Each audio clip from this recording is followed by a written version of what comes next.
Okay, we did it. We're back. And this time we are streaming to all of our platforms, not just a selected few. We got X at the awesome underscore Jew underscore, at the Adam King Show on Rumble, at the Adam King Show on YouTube. We're back on YouTube, ladies and gentlemen. And we're also streaming to Instagram. I'm so excited to be here today. We have such an amazing guest. What an honor it will be to have the one and only Dinesh D'Souza joining us. And he'll be here in just a second. We've started a little bit early, and that is okay. As we always do, there's so much to talk about. I mean, everything is happening all at once. And we are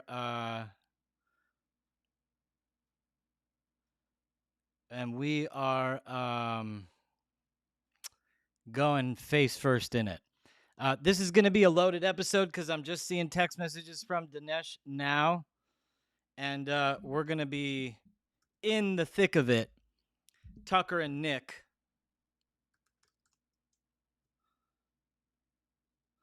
And can't believe that happened.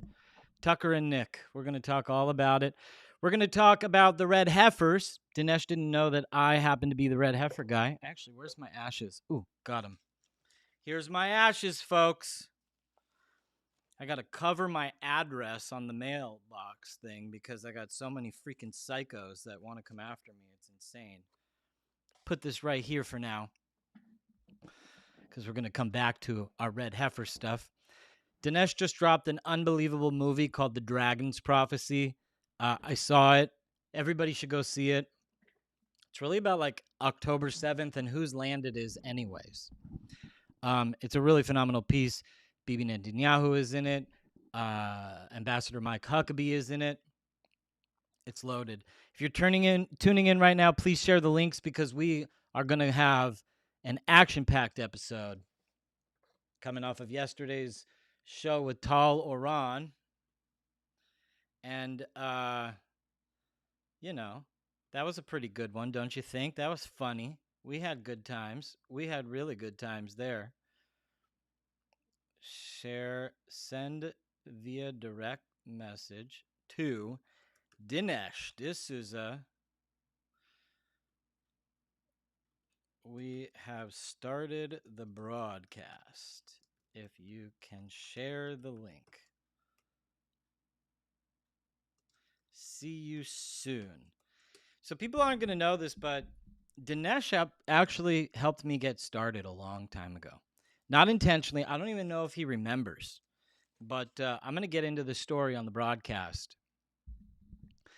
And who saw that Dodger game last night? Can I get some Dodger fans to say, hoorah? Man, was that a game. 18 innings.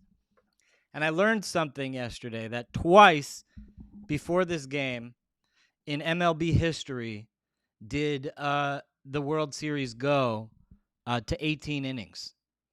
Both times prior to this was at Dodger Stadium. Dodgers were in the World Series. And both times before this happened at Game 3.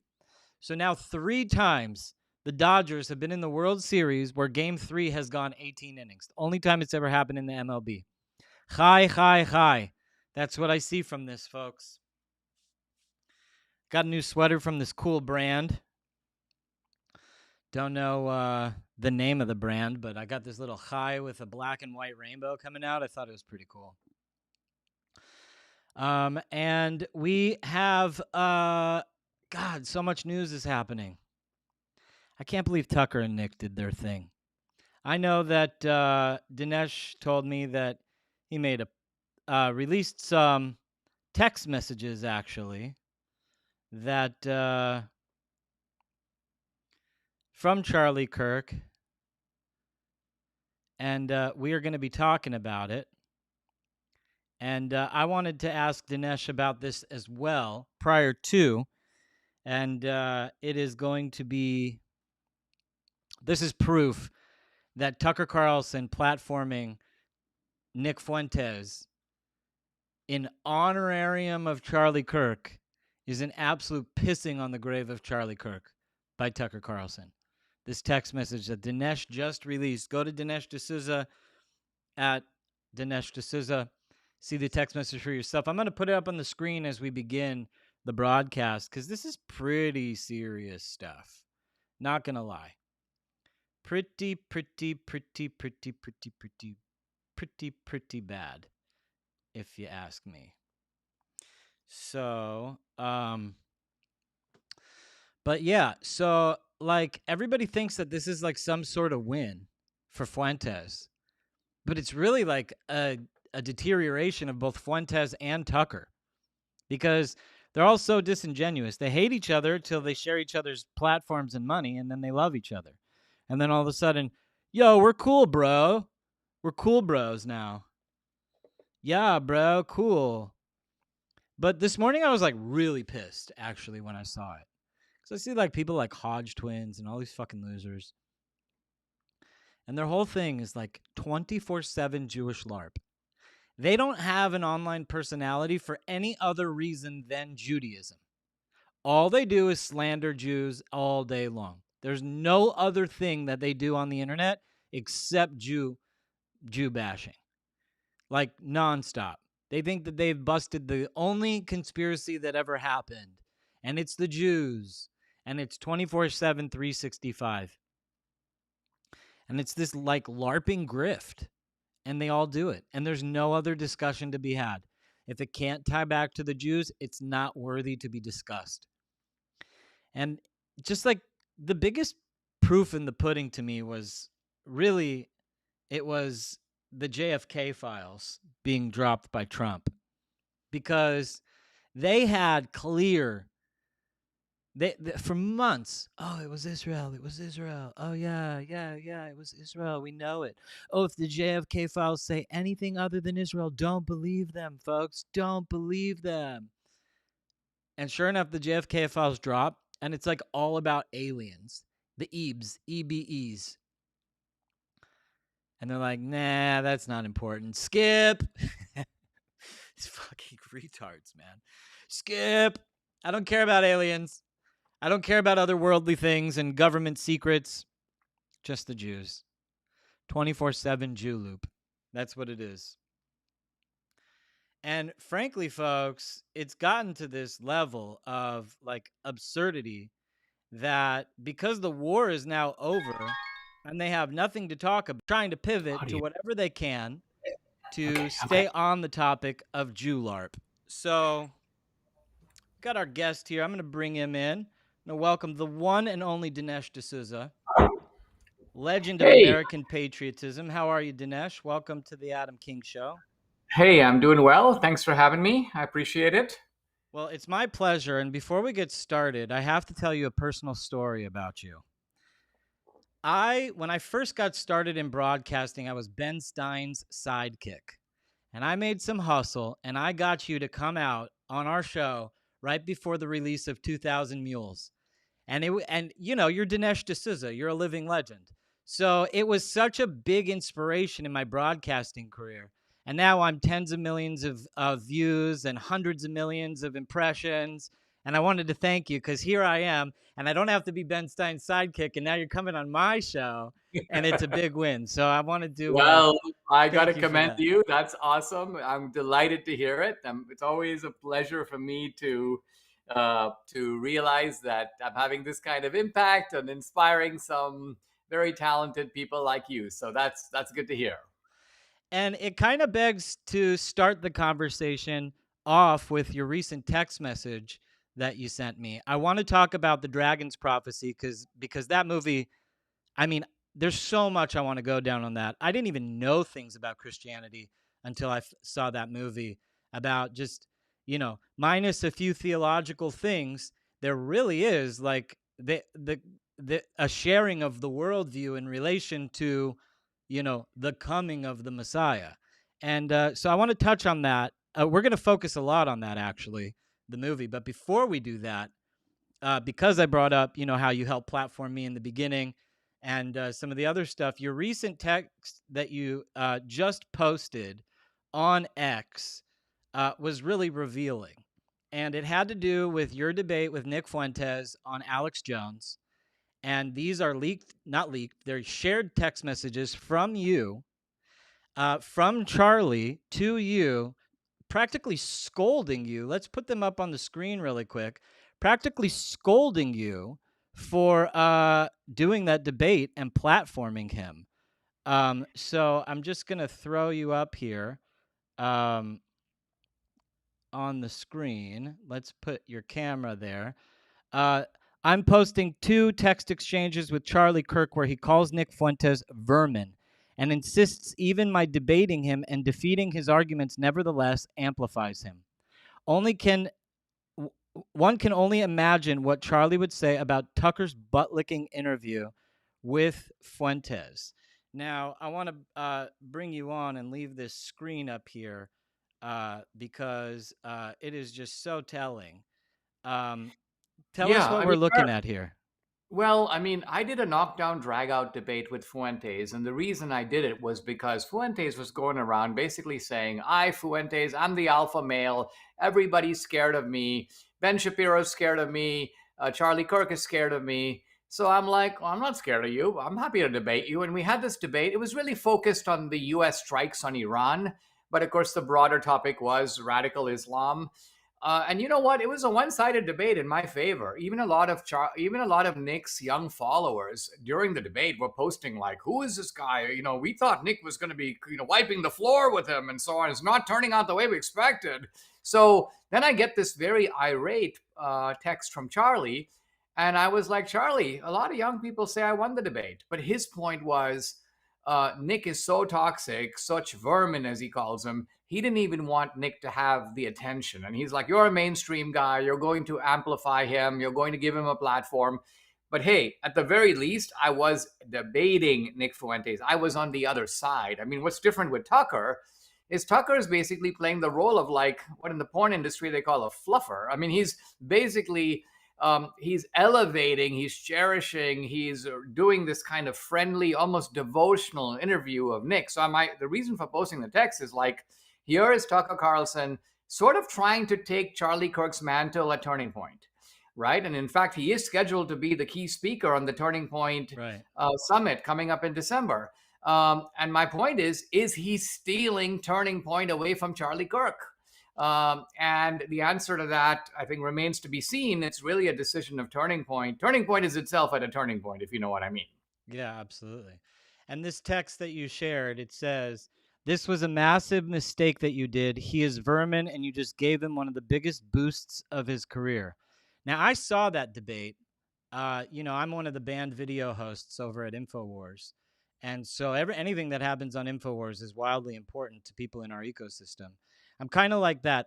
I'm kind of like the walker between the walls because I'm like the only pro-Israel Jewish voice at the whole network, and I've found a much larger following on X with with Awesome Jew that I built as an anonymous person that ended up becoming such that I needed to reveal myself for the safety of others because the anti-Semites were frothing, looking for a Jew to pogrom. So a lot of this stuff that you're talking about with Tucker and Nick, it's so relevant because they sit behind this screen and incite mobs against Jews. Their show is 24/7, 365 Jewish only content. It doesn't involve anything else. They don't talk about the Chinese. They don't talk about Europe being overrun by Muslims. They claim to be, lovers of white Christendom, but they have no problem with that or sharing the spotlight with radical Islamic regimes like Qatar and whatnot. So, in the context of the softball we're cool bro interview between Tucker and Nick was very different.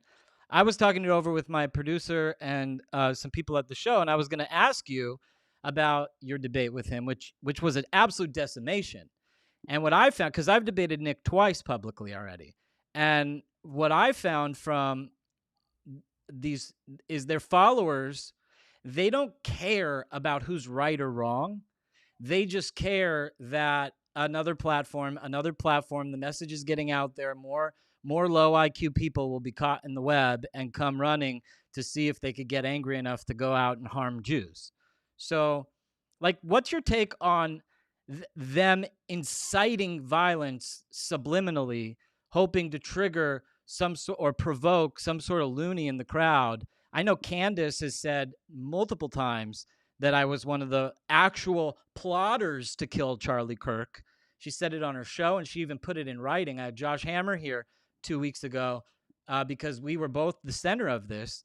And I'm dealing with police on my end because I actually have credible death threats that come to me as a result of this inciting the mob. I didn't even know about the Hamptons Summit, as they call it, until Candace said it. I wasn't there. I never met Bill Ackman. I never met Josh Hammer until she said it. I never met Seth Dillon, who actually helped me out a little bit with some of the death threats that were coming in because he had Udemeyer make those arrests in Florida, which were really crucial when they came after him. But You yeah, know, I so think, yeah, I think what do you that think about them using these platforms to incite mob violence against Jews? if you look at Candace and Tucker and Nick, and maybe the three of them should be seen as an emerging sort of troika. There are other people in the background like Matt Gaetz and Bannon and Marjorie Taylor Greene, but I think that Tucker and Candace are they were initially the most important duo, and now they may be trying to pull Nick into their orbit. Notice that all three of them have a shtick. And the shtick gives them all plausible deniability. So Nick's shtick is, can't you take a joke, Right. right? Nick will make a joke about the Holocaust. He'll make a joke about Hitler, but it's always like ha ha ha ha ha. And if you take him seriously, he basically says, "Well, I was just being half serious. I wasn't really saying that." So that's his shtick. Then we turn to Candace. Her shtick is the Candace Intelligence Agency, the CIA. And the fact that she deputizes her followers, all of you are now delegated FBI agents or CIA agents. You're all part of the Candace operation. Let's together solve the murder of Charlie Kirk. On the face of it, this is preposterous. But what Candace does is she does a kind of investigative striptease. She puts out one tantalizing suggestion, kind of like showing a little bit of leg. And then she's like, more to come tomorrow. And then if her incendiary suggestion gets completely destroyed and toppled, no problem. She just goes on to another one. She moves from the left leg to the right leg. And so her thing is basically, I'm just following a trail. I might be wrong, but you know what? I'm just chasing the truth where it lies. Tucker, in a similar vein, poses as, I call him, the ventriloquist. And his strategy is to bring on some usually fairly shady, dubious character, whether it's the nun with the mustache, some disgraced academic. Stephanopoulos' sister. Yeah, but these people are all carefully chosen because Tucker will ask leading questions. They will regurgitate exactly what Tucker wants them to say, and then Tucker will purport or pretend to be thunderstruck by the brilliance of the answer. So again, this is like with Obama, right? Initially, the con man routine is very deceptive and very clever and really works, and after a while, you begin to recognize it. And once it's been properly diagnosed, people, they learn to spot it. They're tired of it. They don't fall for it anymore. All of that's going to happen to all three of these characters, but it hasn't happened yet. And the Jew grift is good for quick cash, and it's also good for dividing the country. It's good. It has worked. Our enemies have seen that it has worked to divide the MAGA movement. Without Jewish influence in the movement, Trump would have never won, both in 16 and in 24. The Jew. I know very well many of the Jews that contributed significantly, and especially even to the Republican Party. Sheldon and Miriam Adelson have $100 million on every election as a memorandum, as a memoriam for Sheldon for eternity. As a gift to the Republican Party. So and the Republican candidate, which is extremely helpful in winning elections. I can't imagine where we would be in the world if Candace Owens. She is like the Candace Owens. Kamala Harris was the president. That would have been an absolute devastation. So every time the Jews take some sort of significant win, like we were there for MAGA, we helped Donald Trump, they always have this strategic way to kind of pivot, use the Jewish issue to divide people, however means necessary, even if it's blaming Jews for killing Jesus. On another level, it was Jews that created Christianity too. 300 years of Jewish Christians before Nicaea. So, like they want to have their cake and they want to eat it too. And they want like a 24/7 constant grift on the Jews. And our adversaries see that it works on dividing the party. What do you suggest we do to, because this has become a very central issue in MAGA, to keep MAGA united? We're not even finished with the first year of Trump version 2. So what do we do to keep MAGA united for these next 3 years so that 2026 we dominate, 2028 we dominate? So, without guessing at the motivations of these guys, you can easily calibrate the effects of what they're doing, right? And what they're trying to do is they're trying to poison evangelical Christians and Christians in general away from supporting Israel. That is one of their key goals. Their other goal, or at least the other effect of what they're doing, is they are fracturing MAGA to the obvious benefit of both the cultural left and the radical Muslims. So, in other words, they're helping the Red Green Alliance. They're doing that. That is the measurable consequence of what they're doing. They are also creating a generational divide in the Republican Party between the older people and the younger people. This is the divide that Charlie Kirk was trying to somewhat clumsily navigate between the donors on the one side. Let's remember, these weren't just Jewish donors. They were also Republican CEOs of companies, and they were evangelical entrepreneurs. The point is Right. that the mainstream of the Republican Party has no tolerance for any of this. It's too toxic. They're just not, can you imagine the CEO of some major corporation wanting to go near anything that has an aroma of anti Semitism? It's just Mm-hmm. inconceivable. So there's no way I think that this Groyperism is going to take over the Republican Party.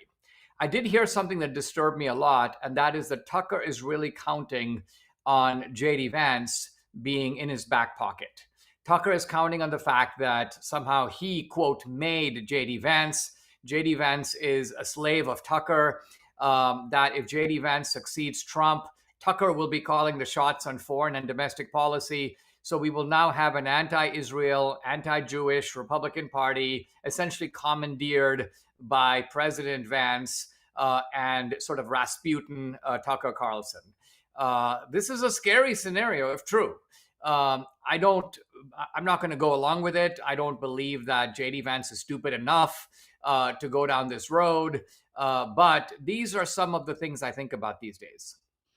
JD Vance certainly hosted Tucker at the White House for the memorial of Charlie Kirk, and there is like this dubious unnecessary overlap. But one thing that strikes me in the interview between Nick and Tucker is that, and Nick says this all the time, he says he loves Kanye West. He even said that Kanye West should be the Christian president. Kanye West, who is walking down the Balenciaga child pornography runway at their horrible mud run event right before they got exposed for being the pedophiles they are over at the Caring group, the Pinault family, Selma Hayek and Francois Henry Pinault. But at the same time, he says, and Trump is my hero too. And he goes to pontificate about Catholicism and Jesus to everybody. But yet in 2024, he openly campaigned against Trump and called his supporters to campaign and support Kamala Harris. And it's not even a few months before it's almost like people forgive him and he could go on Tucker Carlson and declare that Trump is his hero. And then the next thing you know, like everybody's like, oh, the association, Nick Fuentes and Trump are united, and therefore Trump must also be an anti-Semite because he has anti-Semites in his camp. And he had dinner and the meal at Mar-a-Lago, and all the Democrats like to say that. It's like they pair up these extremely contentious sources and try to get them to be like the most favorable buddy to Trump. And these people are, when it comes to actual elections, they are publicly on the record being against Trump because Trump supports Israel. Now, what this points to is the fact that Trump, and I think the Trump team, cannot ignore this. I think that they are well aware that what is really going on here is an effort to subvert Trump himself and the Trump legacy. Nick Fuentes, by the way, doesn't really ride on Trump. He's got this kind of rebel constituency that likes it when he attacks Trump, because then Nick becomes the ultimate voice of political incorrectness. That's kind of his shtick. He has to convey this dark energy that is going to say things like, women are there to be raped. And I mean, in other words, the more outrageous the things that he say, the more his audience goes, there you go, Nick. He's not going to be stopped. No one can stop him. So Nick benefits from this kind of promiscuity, if you will, this kind of uncontrolled dark energy. Tucker, on the other hand, has to play a more shady game, and he is, in which he doesn't put all his cards on the table. He acts like other people are just telling him things, and he's just asking questions. He platforms Nick to amplify Nick. Remember that. Look at the contrast in the level of tough questioning between Tucker and, say, Ted Cruz versus Tucker and Nick Fuentes. It's completely different, right? In other words, you can tell right away. Plato once talks about what he calls the philosophical animal, the dog. And he says the dog is friendly to its owner and hostile to strangers. Well, by this criterion, the dog named Tucker is quite clearly hostile to Ted Cruz. So that's the stranger, that's the political enemy. And he's friendly to Nick Fuentes because they are really, in a sense, coming out of the same side. And so I think the Trump people at some point are just going to have to decide. Because remember the last time Trump publicly chastised Tucker, he's a kook, and he's like, this guy needs to start his own show. And then Tucker immediately, tail between his legs, came running to Trump, like making a phone call, apologizing, begging for forgiveness, and so on. And Trump is the type of guy who kind of overlooked it. But Trump is also the kind of guy who doesn't overlook things again and again and again. Mm-hmm. And also, let's just remember how much he accomplished 2016 to 2020 and how much he's accomplished just in 2025 alone. It's remarkable. He's virtually brought all wars to an end around the world. He has shut down the southern border. He inherited everything that the Otto pen dictated. Two questions. One, who's really calling the shots over all this? Tucker doesn't seem to really be, unless he's some sort of covert mastermind with his Zyn tobacco sponsorships. I see somebody else is the one platforming these guests, making the suggestions. I thought Stephanopoulos' sister was very weird. The random nobody to be the expert on Kabbalah a few weeks ago was very weird. That blonde guy.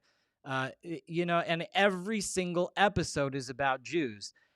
So who's really calling the shots? And the second question in that is there's a dubious character that I've come to watch and follow. His name is Alexander Dugin, and he's on the internet running all sorts of propagandist Rasputin type programs for the regime in Moscow.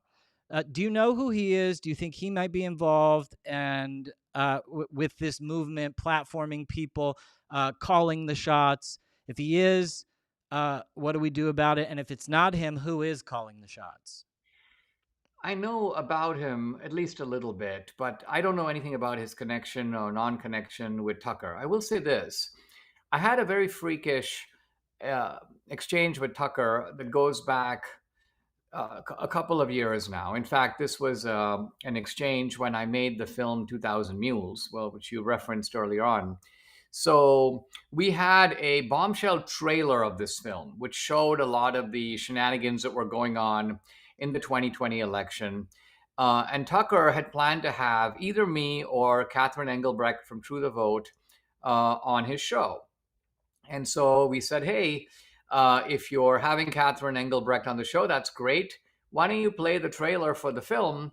And that way it will help to promote the film that she is starring in. And so Tucker takes a look at the trailer, and then I get a call from his producer saying, well, the trailer's a little too long. We have to cut it. And a little bit of me was like, how do you want to cut it? I'm like, I don't mind if you shorten it, but how do you want to cut it? I realized that they want to cut it. They wanted to cut the beginning and the end, thus essentially removing the fact that it was a film, taking my name out of it, Um, and acting as if all this footage was obtained by Tucker himself. In other words, they were trying Hmm. to steal our content and claim it was their own. And so I was like, guys, we just made a whole movie at considerable effort and expense. You can't just steal our trailer like this. That's our copyrighted content that promotes the movie. So if you don't want to use the trailer, don't use it. But you can't cut it in this way that uses essentially a clip from our film and pretends like you came up with it. Anyway, Tucker's producer flew off the handle. This is a guy named Justin B. Wells. He began to abuse me, insult me, say, Dinesh, you'll never be on our show, F you, all this kind of stuff. And I was like, and I think he thought it would intimidate me. It didn't intimidate me in the slightest. But the question in my mind, and this is the thing I was wrestling with at the time, is it Justin B. Wells or is it Tucker? Hmm. So what happened was I went on my podcast and I said, frankly, I've never experienced something quite this dubious and shady. And I told my audience this is what happened. Immediately, Tucker calls me. He's like, "Oh, Dinesh, I think it's a misunderstanding." And I'm like, and so out of goodwill, I'm like, he acted like he knew nothing about it. And out of goodwill, I was like, okay, Tucker, well, let's let it go. It's no big deal. It's these kind of things can happen. This is the world of media. You're doing a daily show. There's a lot of pressure. No big deal. Life goes on. I let it go. But in retrospect, I now say to myself, listen, would Tucker's producer, Justin B. Wells, basically send abusive texts to me without Tucker's okay? I don't think so. Hmm. So, and even at the time, I thought, no, this is probably not Justin B. Wells. This is probably Tucker. But now that Tucker is being exposed for it, he's quickly running to do damage control. And I basically let him. So, what I'm getting at is I think that now, based upon more than one episode, this guy is a complete sleazeball. I mean, this is a guy with no honor. I don't know what his motives are regarding the Jews. I don't know. People say he's paid by Qatar, but to me, that doesn't make sense. He's from a wealthy family. He's got a giant following, which he can easily monetize. He doesn't really require Qatar to pay his mortgage or his electric bill. Right. So I think that is at the very best an incomplete motive for what is driving Tucker Carlson. But I do think that this is a guy, not to be trusted. And maybe there was that clip that came out a couple days ago where that student told him like, "Oh, you're worth 50 million," and he made that guesstimate, just based on Tucker's public contract at Fox for years. Maybe he blew all his cash. I don't know. I thought it was weird how the 1789 guy, I forget his name, but how he dumped him as a business partner and then literally bunked up with his college bunk buddy, and his new partner over at TCN they're like 50-50 owners of TCN. And I thought that was so strange that Tucker would share his name like that at such a huge equity. So forget about what he's worth. I don't care what he's worth. I just thought, like if someone came to me and they wanted to own a piece of the Adam King show, and it's not even as big, nowhere near as big as a platform of the name Tucker Carlson at this moment, maybe in the future, but I would never part with my name at 50% control of my name like that, as far as the network is concerned. And obviously he really cares about his bunk buddy, his college roommate, that he would have this. But I definitely think it's strange. I definitely think it's dubious. The first deal that he made with the 1789 guy, I thought that was dubious. And then leaving that deal to get into this deal was even more dubious. And it made me look at TCN like at least they don't have good business acumen. Like they're either failing it in business or there's something going on. I confess I haven't followed this stuff. I mean, I will just say from myself, when I was at the American Enterprise Institute or the Hoover Institution, I realized that these think tanks, although they were full of, very feisty and interesting and independent minded people, from Jeane Kirkpatrick, Judge Bork, many others, I realized just by going to a couple of their big fundraising events how dependent they were on donors. And I realized that, look, at some level, when you stay in one of these nonprofits or when you stay in one of these setups, you are a mendicant at the discretion of these donors. And so I was quite determined over time to kind of break free of all that and create my own company. And because I also thought, listen, at some point, if I say something controversial, someone's going to be able to call up the head of AEI or call up the head of the Hoover Institution and get me fired. the advantage of being your own boss with your own company is that all complaints come to you. And so this is why I've kind of cherished my independence as a filmmaker. We will work with local production crews in different places and so on, but we maintain sort of the full control of our own company. And what that means is we maintain full control over our own projects. Mm-hmm. Yeah, I would, and that is without a doubt seen in your films. This is a great way to pivot away from these toxic individuals that seek to destroy America. These Palestinian jihadi loving sympathizers. I'll say one more thing about Tucker, and then I'd love to get into your film since you brought up your independence, which is just absolutely seen in your film. The direction you take and the storyline that you create. You could see the authorship, and it runs congruent through all your films. They all follow that track. But my last thing about Tucker, that and it really isn't even worth it to point out, but maybe to some degree, is that for having so many Jew episodes, literally, like I'm almost confident his whole show's about the Jews. But for having so many Jew episodes, he has yet to have on an appropriate Jewish voice to even begin to counter, the narrative. A lot of these people reach for Shmuley Boteach. He hasn't even had a Shmuley Boteach because Shmuley sometimes galvanizes that side. He hasn't. There's so many Jewish voices. Even a Josh Hammer. There's so many people that, like, he could platform. There could be there could, he had Ari Shafir to say some silly thing about, if you do the 7 laws of Noah, you'll be in heaven with the rabbis. That was just a little bit counterintuitive to such a serious discussion. So, Yeah. um, He and he won't he will not have, it's, I agree, but I go further. He will not have any intelligent interlocutor who disagrees with him. even He you would be great won't to have debate done. the issue He with, absolutely will not Jews would dare. rally behind you and say that this guy understands what's going on. It doesn't have to be a Jew. It just has to be somebody from the other side of his narrative that he's pushing. He And does not want to be made to look like a fool. And the thing is, there are a number of people on the other side who have the capacity to do that. And the way to do that is actually breathtakingly simple. You get into a discussion, and then you simply pose to Tucker a very simple question. And it can be something like, what, Tucker, according to you, is Judea and Samaria? And trust me, this guy will be like, he doesn't know. He what's the is population of Judea and Samaria? well. I'm Don't just even kidding, go to because that the Ted level of Cruz thing, detail. We don't even have to go to that level of detail. So, as long as Tucker has got one of his sort of favored guests on, notice that he is the big dog, and yet he's the big dog who doesn't take any responsibility for what is said on the show, because after all, he's, quote, asking questions. Mhm. So this is the whole structural setup to disseminate propaganda and lies unchecked, and do it in a poisonous, never ending stream. This is basically the current career of Tucker Carlson. And I guess at some level, this is what he was always waiting to do. And as the moment he was liberated from Fox, this is the direction he has chosen. I mean, none of us, I think, would have predicted it.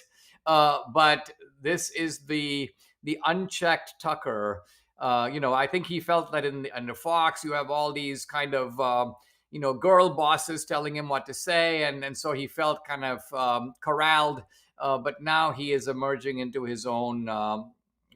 The real Tucker is emerging. And all of this compels us to understand that he basically lied to us for 15 plus years, however long he, shared his opinions on Fox. They were all a bunch of lies. So why should we believe him now? But it's very disingenuous as a journalist, as a voice in media. You're right. It's always asking questions, but only to one side, so that, it's a Goebbels like propaganda campaign.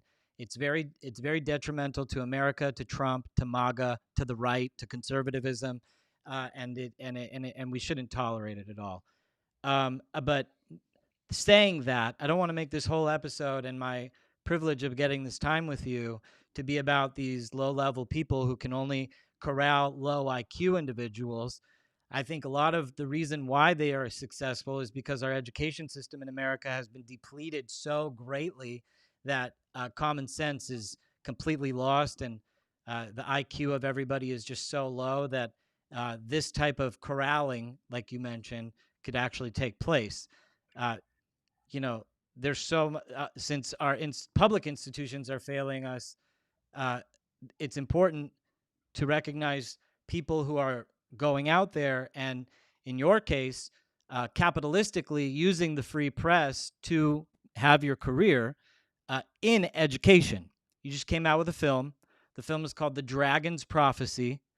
It is probably one of the most impactful films I think I've ever seen on Israel, because really I'm an Orthodox Jew. I like to call I repurpose the phrase Messianic Jew. I don't believe Jesus is the Messiah, but I really don't care about the personhood of the Messiah. But I believe the Messiah is coming, and I group the world into two classes: those of us who believe that a Messiah is coming, and those of us who don't. Regardless of the personhood of the Messiah, if you're sitting here waiting for a Messiah and it has to do with the God of Abraham, Isaac, and Jacob, I think we could patiently wait side by side and let all of the theological disputes solve themselves when this character we're both waiting for arrives. But your film really puts into context so much about Christian prophecy and weaves it in with Judaic prophecy that I never even really knew of before. As an Orthodox Jew, I study Christianity from the point that it's constantly assaulting me. Like, how do I defend myself, or how do I subdue some random troll on the internet, or what's the best type of comment to say? It's always like based in tolerance, where I have to like muster up an insane amount of tolerance to like deal with some bigoted nonsense, about like me killing Jesus 2,000 years past the fact, or just some crazy thing. And that's also a diversion, a lot like this kind of foreign diversion to get the right away from MAGA, or divide MAGA, or just divide the right in general, like there's no enemies to the right type of a thing. Like, it's like that in Christianity too. It like takes a message, and the message that I have read of Jesus is far different than this persecute the Jews type of Jews killed Jesus, but they're not the real Jews from the Bible type of mindless argument. So what your film did is so important for the education of the world as to where we are in the timeline. So I want to pivot the conversation away from the schmucks and to the real meat and potatoes of what the audience needs to hear, is where we are in the timeline and the coming of the Messiah. When No, I watched your video, the movie, when you got to the part of the red heifer, my heart just this is my heart. Chai. Because right here, Dinesh, these are the actual ashes of the red heifer in my hand. Right here. And I was watching it, and you gave over the story unbelievably, how Hamas invaded Israel on October 7th because of the red heifer, and the central theme of the red heifer. And you tied it in every single point of the movie. I literally can sit here and bore my audience with a synopsis of the entire movie. I think my favorite part was by the way, the Jewish Christian priest was phenomenal. Phenomenal. I loved listening to him speak. I'm not a Christian, whatever, but he was phenomenal. But my favorite part was the colors of the four horsemen of the apocalypse, because this is like totally out of my wheelhouse. You know what I'm saying? And when you said the colors are red, green, white, and black, and that's the flag of Palestine, the way you related it, the ancient conflict with the Plishtim to the modern conflict with the Palestinians, the video is a must-see for anybody who has anything to say about the Middle East. I guess that's the most polite way to introduce such a monumental piece. I thought 2000 Mules was one of the greatest movies, one of the most important, impactful, iconic films. Your legacy will be remembered in this country in 200 years if we're able to maintain our republic because of the films that you've made.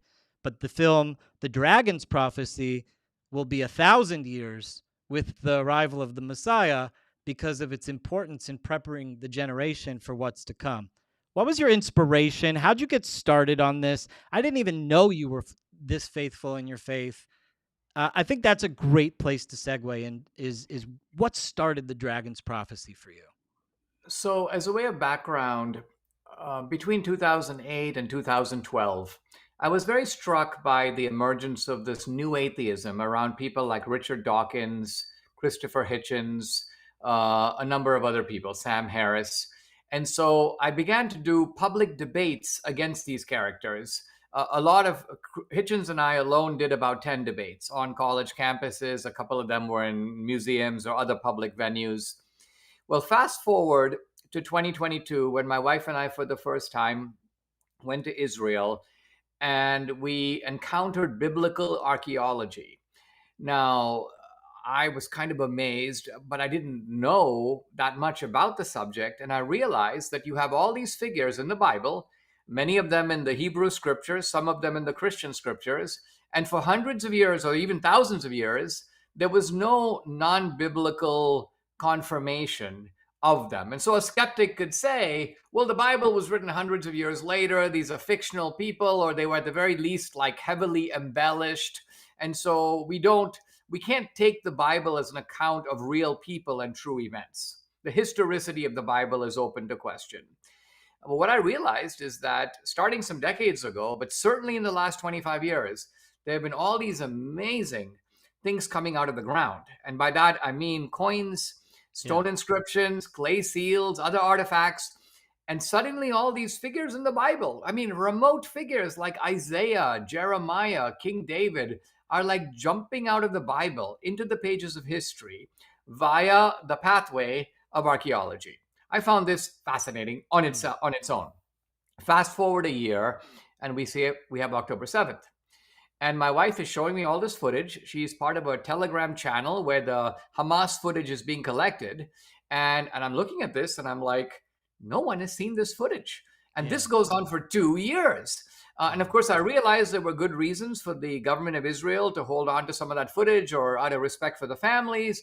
But, I'm a movie guy. So I think to myself, if I'm going to make a film on this topic, I need to put people on the scene of October 7th, no less than in my earlier film, 2000 Mules. I try to put you on the scene of these drop boxes in the middle of the night in the 2020 election. It's one thing for me to tell you about election fraud. It's another thing for you to see guys jumping out of cars, looking to the left and right. They've got a backpack full of ballots. And so my style of filmmaking is to try as far as possible to show instead of telling, to show you, to put you on the scene so you can look at it with your own two eyes. So I got the idea of combining biblical archaeology with October 7th. The common denominator, by the way, of those two things, even though they seem unrelated, is the fundamental question of whose land is it? It occurred to Mm. me that the archaeology can speak to that key question. So I got the idea of doing the film. It had nothing to do at this point with Jonathan Kahn, but then he marches onto the scene, and I read his book called The Dragon's Prophecy, and I realize that this is a guy who has done very ingenious and ingenious interpretations in which he looks at the parallels between the present and the past. Mm. He can find parallels to October 7th and the war in the battles between the Israelites and the Philistines. This is about 1000 BC, so 3000 years ago.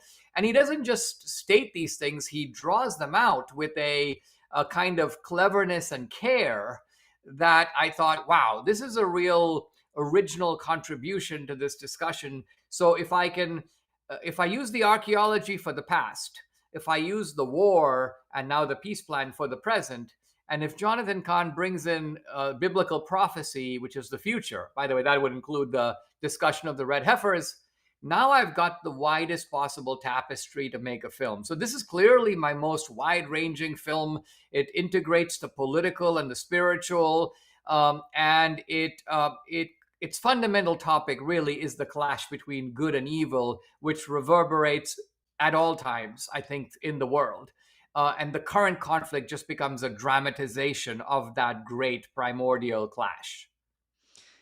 In we in yeshiva, we like are constantly extrapolating meaning, parallels, and depth from the stories of the Bible, from the Torah, the Tanakh.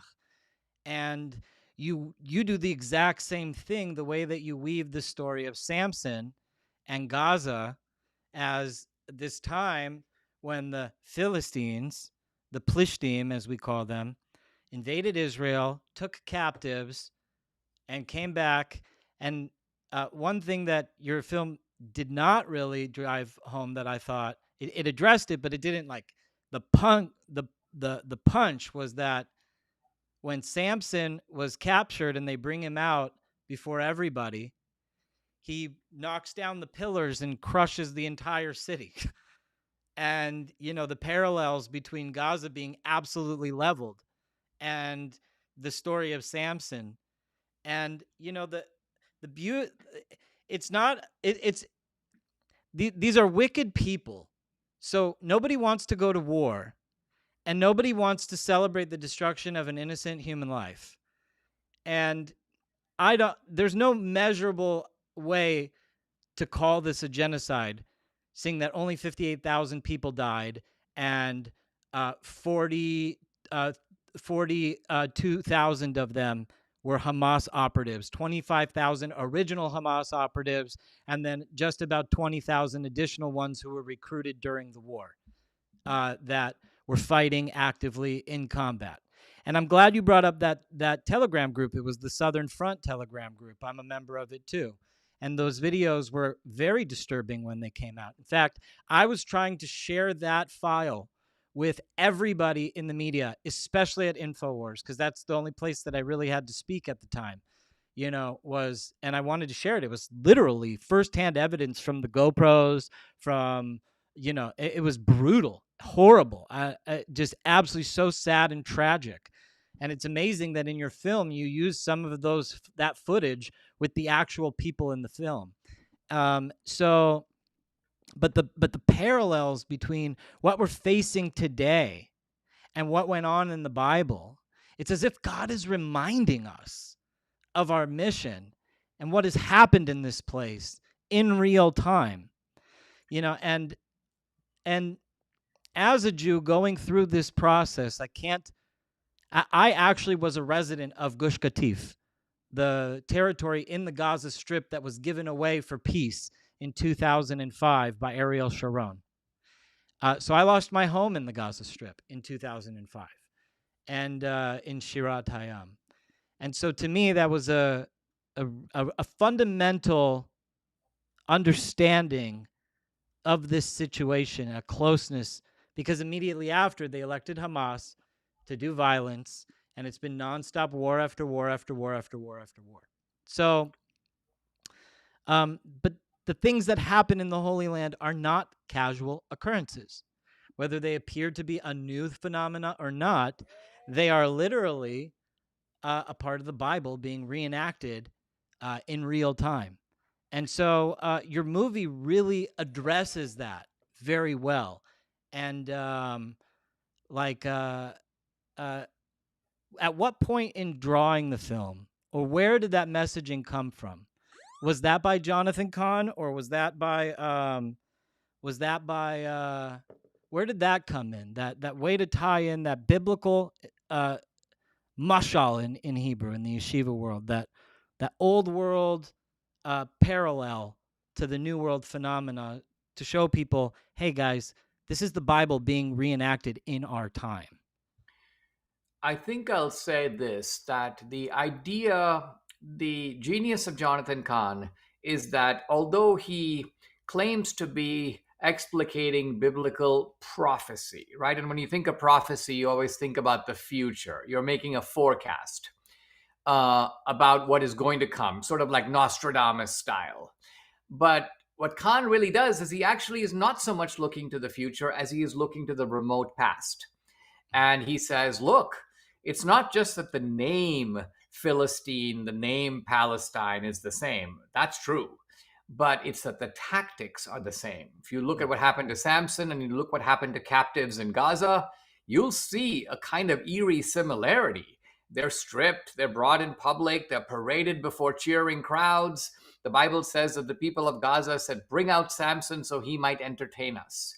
And that's exactly what happened on the streets of Gaza right after October 7th. Mm. So I was aware Yeah, they through God. paraded them through the streets to entertain them. They Exactly. celebrated it. They celebrated, handing out sweets Uh-huh. and Wow, Allahu I didn't even Akbar and think all of about that. that. Yeah. Unbelievable. All right. And then it occurred to me that, look, Jonathan Kahn, by and large, is addressing an audience that already accepts the authority of the Bible. I'm going to have some secular people, and they're going to say to me, Dinesh, well, yeah, but geez, all these figures you're talking about from ancient times, how do we know they were even real? How do we know there actually was a group called the Philistines? How do we know this is not like the Trojan War or, these Greek mythology? And so I said, well, all right, this is why I need the archaeological pit. So I'm going to add this archaeological element. And my original motive was to bring in the archaeology simply to ratify the historicity of the Bible. And then the moment I started to do that, I realized, wait a minute, the archaeology serves a dual purpose.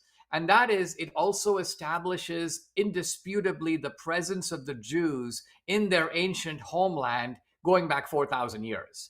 So, Mm. in other words, the archaeology is serving a theological and a political objective simultaneously. And I think this is really what makes the film itself powerful, is it's able to integrate these two threads of the political and the spiritual almost so seamlessly that you move from one to the other without feeling like there's any bump on the road. And the film really, first of all your work touches me. I mean, I'm an American patriot. I love this country, and everything you do is just, it reeks of America. It's amazing. It's awesome. And I personally, as an American Jew, have this deep belief in America's role in the bringing of the Messiah, the age of the Messiah, in all things, from spirituality to technology, the greatest age that ever existed. Um, so, uh, in this film that you laid out, I felt really connected to it on several fronts. A, being Jewish, where I feel vindicated by somebody who's not Jewish, both, and not European, so discontinued from this some sort of uh, tradition, if you will, that like somehow European Christianity is connected to uh, the Holy Land, via the Crusades or whatnot. Um, and you're vindicating the Jewish position in the land, that not only are the Jews today the Jews from the Bible, but the things that are happening today are literally the stories from the Bible, in this kind of parallel universe type of way. Um, Doing that, I really see that this this broad scope that you make of the Jewish claim to the land of Israel is so important through the lens of the Bible. It's almost it is inseparable. I debated a Muslim jihadi in this country, a guy in America, prominent Muslim jihadi voice, and I asked him. I said, "Who was on the altar that Abraham took?" And he wouldn't answer the question. I pressed him for over 18 minutes after he was berating Charlie Kirk. I can't even believe we have these type of people in our country, while they LARP on Jews. And he says, and I said, was it Isaac, Yitzhak, or was it Ishmael? And he finally coalesced after 18 minutes and said he believes it was Ishmael. But at first he was like, the scholars say, he was deflecting. He wasn't proud. He wasn't non-apologetic the way that I could say it was Isaac. That the way that Christians can say it was Isaac. It's in our book. That's what we believe in. So there is this there is a parallel with Christianity that is not found in Islam. And in that worldview, I always wondered about the end of days prophecies and how they lined up. In your film, you really do a great job in showing that there are a lot of parallels. Similar things happen in the Christian theology than they do in the Jewish theology as they build up, which is counter parallel to the Islamic theology. Yeah, guys like Tucker and so on they don't know this territory at all, and a lot of their followers, their replacement theology, or whatever they call it, is based upon listening to like two podcasts on the topic. The I've written three books on Christian apologetics. The first one is actually called "What's So Great About Christianity," and the point I'm trying to make here is the deep continuity between the Jewish scriptures and the Christian scriptures. In Islam, you have the doctrine of abrogation, which is that somehow later verses of the Quran like cancel out the earlier verses and they replace them. There's no such doctrine in Christianity. There's nothing in the Old Testament, there's nothing in the Hebrew scriptures that is being abrogated at all. All of it, without exception, is being incorporated. Now, early on, in the book of Acts, when the early Christians basically set about their business, there were Gentiles or non Jews who were becoming followers of Jesus. And there was a debate among Jesus's apostles about whether you had to become a Jew first in order to follow Jesus. Interesting. And the conclusion of that debate, total agreement, was that no, you didn't. That if you were a Gentile, you didn't have to become a Jew. You didn't have to do the Sabbath or be circumcised. You didn't have to follow the dietary rules. But guess what? Everything else in the Jewish scriptures you have to accept. You have to accept creation and Genesis 1, 2, and 3. You have to accept the Garden of Eden. You have to accept the Torah. You have to accept the Exodus. You've got to accept the Ten Commandments. You have to accept the book of Psalms. You've got to accept the teachings of the Hebrew prophets. So, in other words, there is a virtually entire importation of the Jewish scriptures into the. That's why, if you look at the Christian Bible, I mean, why does it even have an Old Testament?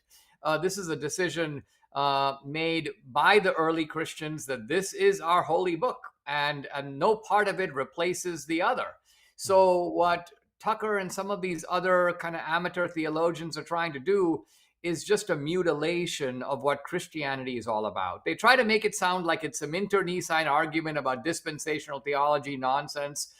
This is something that Catholics and Protestants have agreed upon, not only going back to the fourth century, but even before that. And as you mentioned earlier about your film about the archaeology kind of proving out the Bible, because I'm not a Christian and it's like the only time it's interesting to me is when I have to, interface with it in some sort of way. It's not like I go after those books.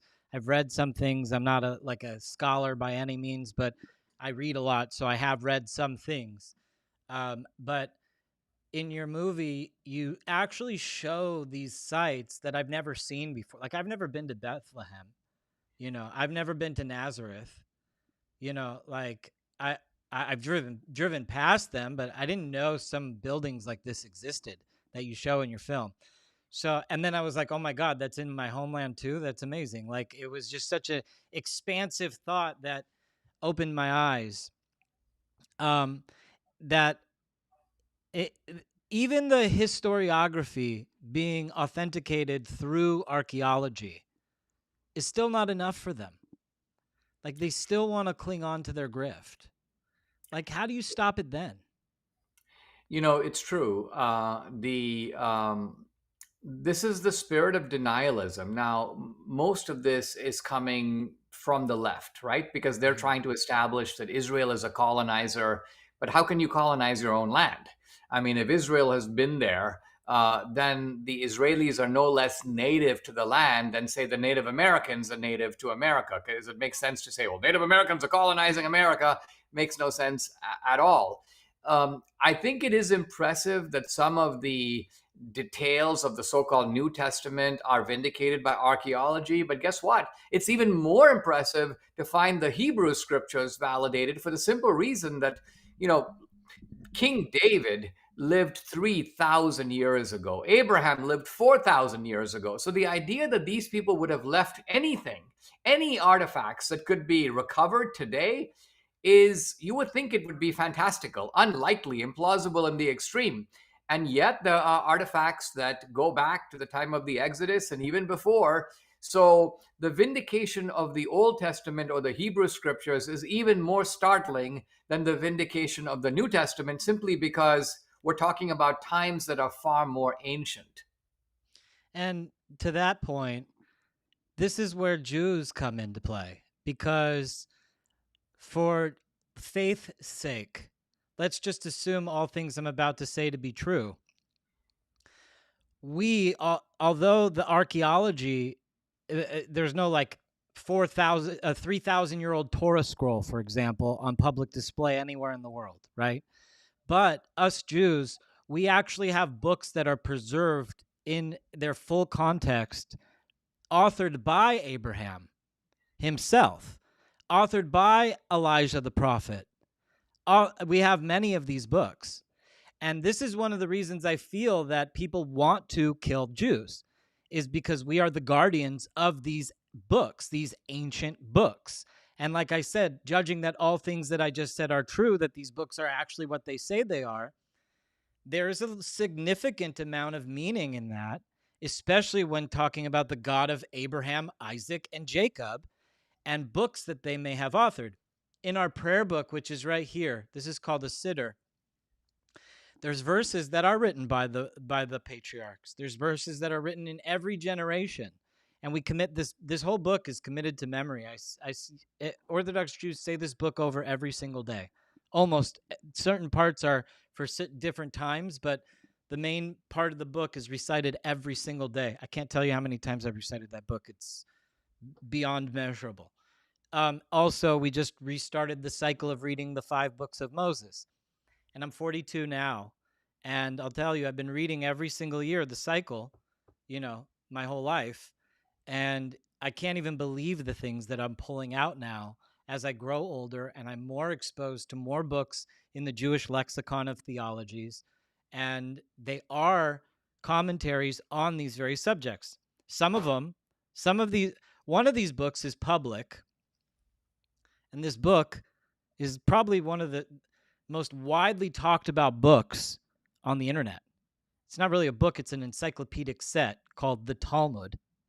And the Talmud is really like this massive exposition on all the 613 laws of the Torah, all the events that happened, historiographies that supplement our missing Dark Ages sore effect from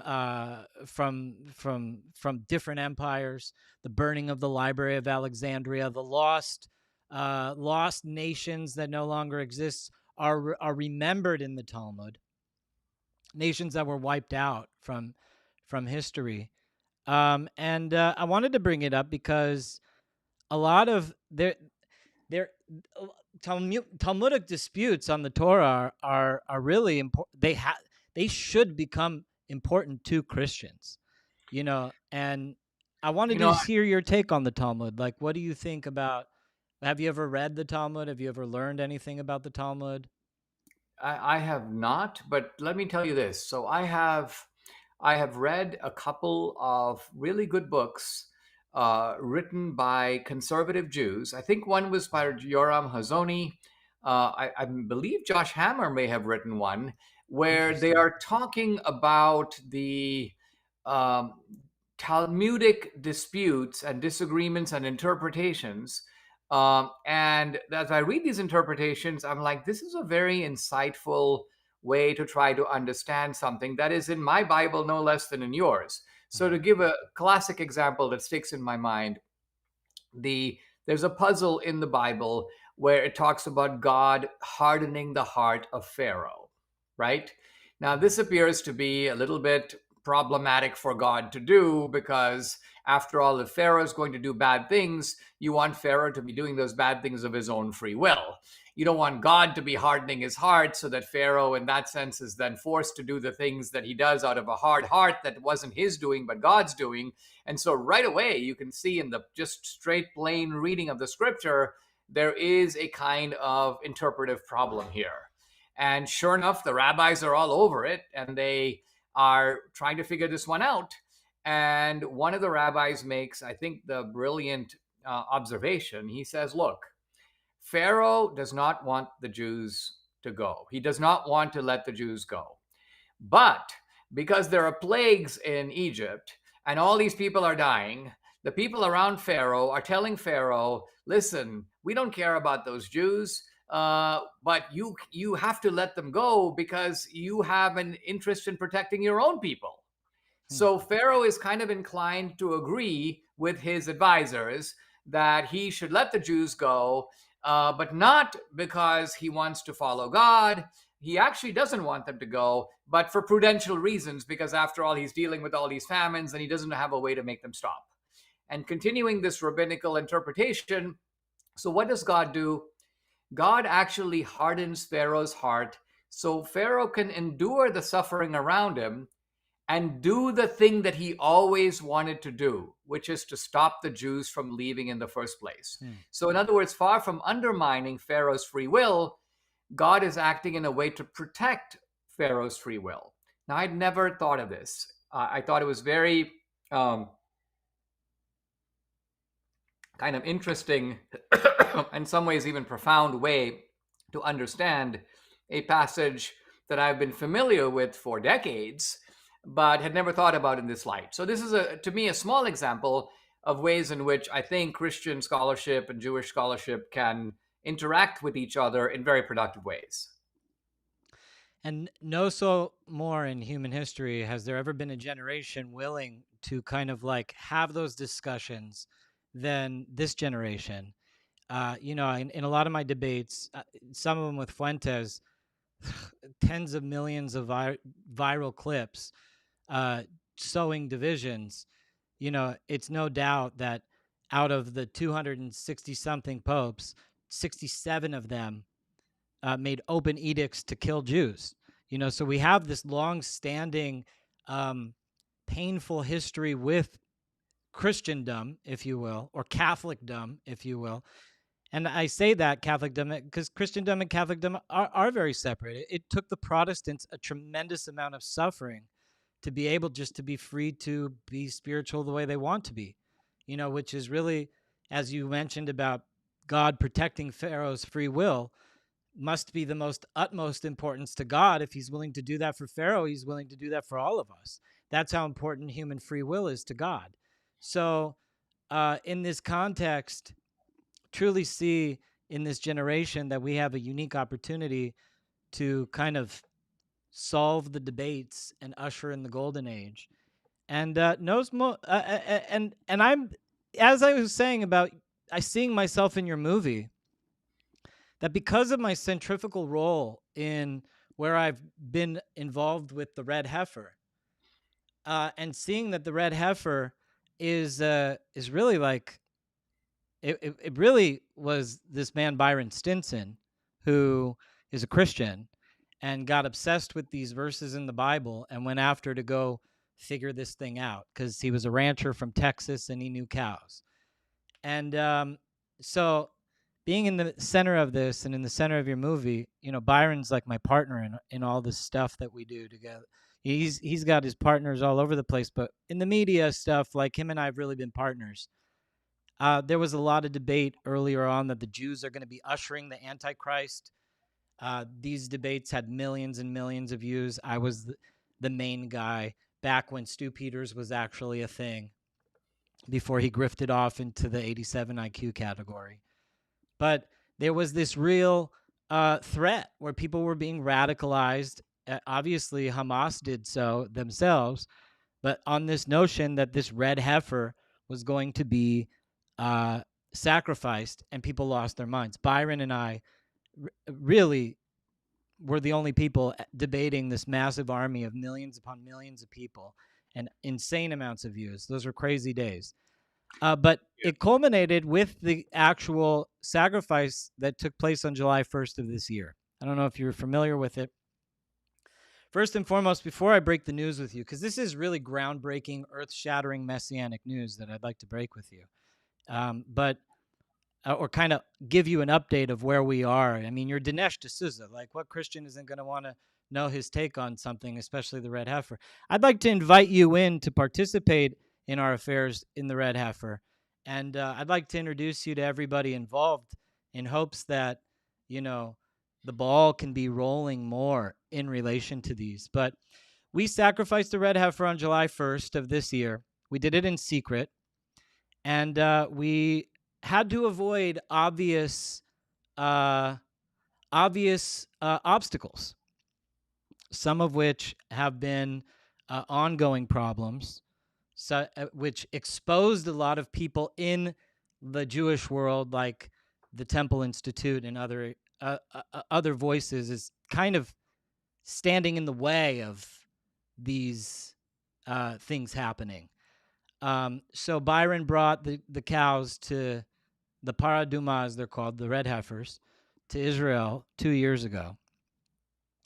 And he brought them to Shiloh, which is a very important legacy place. 369 years the temple stood in Shiloh. And one thing that happens is there's been all these disputes. There's been agencies inside of Orthodoxy that want to try to discredit at times the red heifer, the ceremony that we did.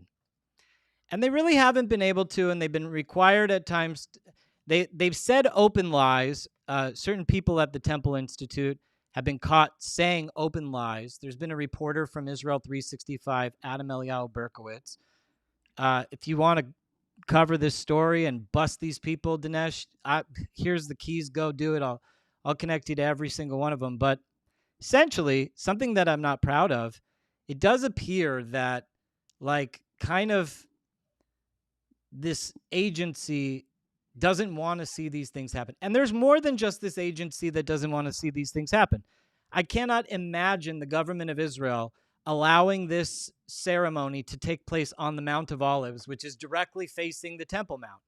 So some people like to claim, oh, it doesn't count because it's not at this one specific site.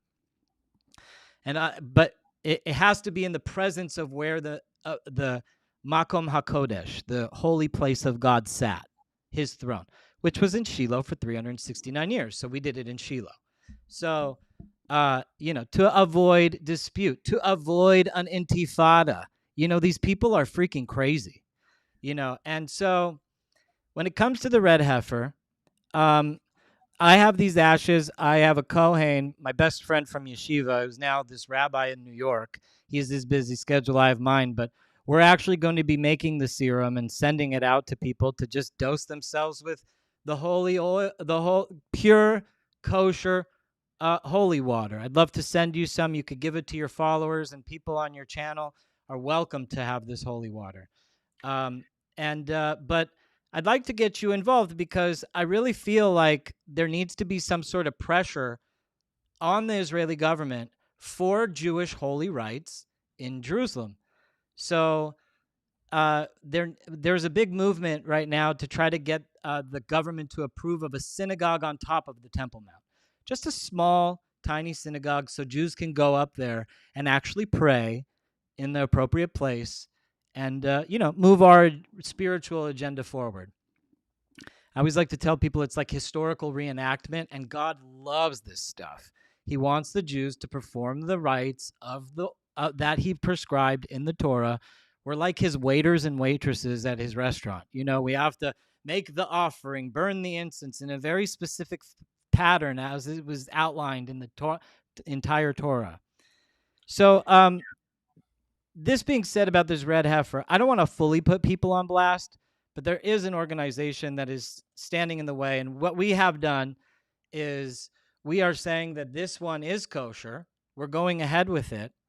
And if you don't believe this is kosher, or if some people are saying, oh, there needs to be Jewish consensus.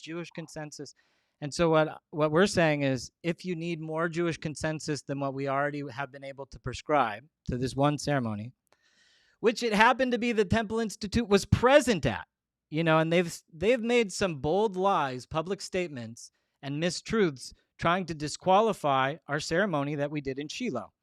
They keep saying they're going to make public comments. They keep saying they're going to, they have half the ashes. They took half of the ashes with them, and then they just sat on it. So long story short, I wanted to break this story with you because in the Jewish world, it's people deserve to know what is really happening with the red heifer. We have the red heifer. It's been done. The serum has been made by others in different Kohanim, different parts of Israel. So it's out there available. I have mine, which I'm going to be providing to my listeners for free, especially if people are medically sick or anything, in hopes that maybe it'll help them, and with some, I don't know. It's supposed to remove the impediment of death. I imagine it has something to do with health. But Yeah.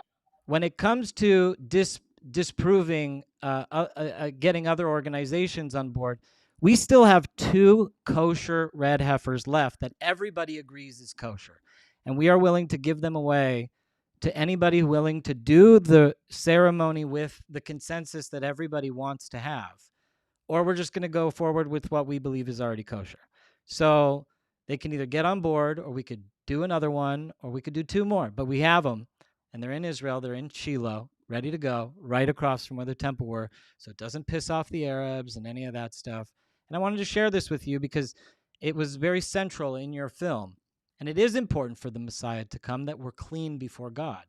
So maybe you could give us, this was a huge soliloquy, maybe you could give us some sort of extra insight information that you have on the red heifer, thoughts, questions, prayers, hopes, and intentions for the result of this ceremony. Maybe you can describe also what it means to you and your faith, share with Jews what it could possibly mean for your belief in the future with the Christian communities that support Israel. And maybe you could even help your Christian communities motivate the Israeli government that it's okay for us to embrace our culture. It's okay for the government to get behind something like this. It's okay for them to, believe in the Torah. So the Yeah. Let floor me. is yours. I would love to Well, hear what you I'll make think it about very the red brief heifer. because, to be honest, I need to go. So I'm going to keep it short, but I'll try to respond. First of all of this is extremely fascinating. Much of it I don't know. I'm learning from you about things that are happening that I'm not aware of, and we should stay in touch so we can explore some of these themes further. I will say that for me, all of this was a very kind of new discovery. I had never heard of the red heifers. And then Jonathan Kahn, in one of our discussions, mentioned them. And I thought, I better learn some more about it. So I got a book. And on the plane, my wife was like, "What are you reading?" I'm like, "I'm reading about the red heifer." She's like, "Red heifers? What are the red heifers?" So I told her these were heifers that were sacrificed in the time going back to Mosaic times and times of Moses and Aaron. Apparently, 9 red heifers had been sacrificed over time. Um, the temple is awaiting, upon its reconstruction, the sacrifice of a 10th red heifer. So she was like, "Oh, well, this is all very interesting." And then when we were in Shiloh, and we weren't even there to film, we were there to go to the winery that's in Shiloh that has biblical wine. It was kind of our day off. And while I was in the gift shop, this guy comes up to me, a rancher, as it turns out, and he's like, "Dinesh D'Souza?" I'm like, "Yeah." And he's like, "Want to see the red heifers?" And I'm like, "What red heifers? The red heifers?" And he's like, "Yeah." I go, "Where are they?" He goes, "Right over there, like 100 yards away." And I was like, "Let's go see him right now." And then I went and saw the red heifers, and I'm like, "I need to bring my film team out here tomorrow to film these red heifers." So, to be honest, this is a topic that you are 10 times more familiar with than I am. I am just touching on it, and I thought it was intriguing enough to put in the film. But what we should do is just make a pact to stay in touch so that I can learn a little bit more about what you guys are doing in connection with the red heifers and pick up on some of the themes that you alluded to. I'm not competent to speak on them now more than what I've just said. But let's make sure that we stay in touch about it. And at this point, if you don't mind my signing off, I'm going to have to bring this to a close. So I'll just give you the Yeah. last word. Yeah, absolutely. And thank you for that. I appreciate everything that you shared, and especially what you said about Jonathan Kahn. I thought he was wonderful. And, it's like a Jew could go anywhere that he wants, even Christianity, and he takes his Jewishness with him. And he was just such an inspiration to see. I'm really grateful for everything that you put together with that. And also the Red Heifers. Yeah, like Byron Stinson is the the owner of an organization called Bonei Yisrael, the Builders of Israel. He's a Christian man, and he actually owns the red heifers. So I will definitely introduce you to him and bring you directly to the source. So I'm really excited to get some exposure on this. Maybe we could Thank you. mention before we close out, just the website of the film, which is the Oh, Dragons absolutely. Prophecyfilm.com, the Mm. Dragons plural prophecyfilm.com, because the film's in streaming, it's in DVD. I think you'll agree this is an experience that Jews and Christians are they're going to find this very provocative, very timely, and yet it's timeless. It touches on very profound themes. And many people who have seen the film just say, I wasn't quite the same after I saw it as when I went in. And it seems like the film has had a powerful impact on you as well, which I'm very pleased to hear.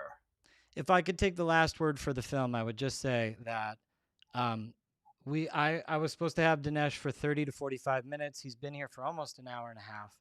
And unfortunately, we had to address and air out some grievances with mistruth and false speakers. And that took up so much time. But if I could have focused every single moment of this interview just on this film, I had so many more places that I wanted to take, so many more questions I had for you. It was an unbelievable film. It's a must see for every Jew on earth. It's a must see for every Christian on earth. It's a must see for everyone who ever said anything about Israel or the war in Gaza, anyone who ever had anything to do with the land of Israel, or anybody who wants to have anything to do with the land of Israel, or is being exposed to it for the first time, it's a must see. It's an incredible film. Dinesh, you should be proud of yourself. Everything that you've done is remarkable, and this newest film takes the cake out of all of them. It brings all of your theatrical uh, uh, skill, and it does something for God. So it was truly touching. God bless you. Thank you for giving us so much time, and I look forward to continuing our conversations. Absolutely. Thank you very much. Really appreciate it. God bless you, Dinesh. See you soon. There you have it, folks. Dinesh D'Souza, the legend himself, the one and only leader in our movement. God bless him. I can help you sign out, or you could, if you'd like. Yeah, I'm good. Are you done? Oh, we're live. We're still live. Yeah. Oh, you're This is still the live. encore. Okay, sorry about Bravo. This that. is the Well, thank encore you so much. performance. He comes out again for a quick bow to the audience. Dinesh Okay. D'Souza, everybody. Dinesh Bye. D'Souza. Bye bye. God bless, brother. Wow. What a blessing, folks. Woo! That was fun. Unbelievable. God, I have so many more questions. I really hope that you guys all go check out this film.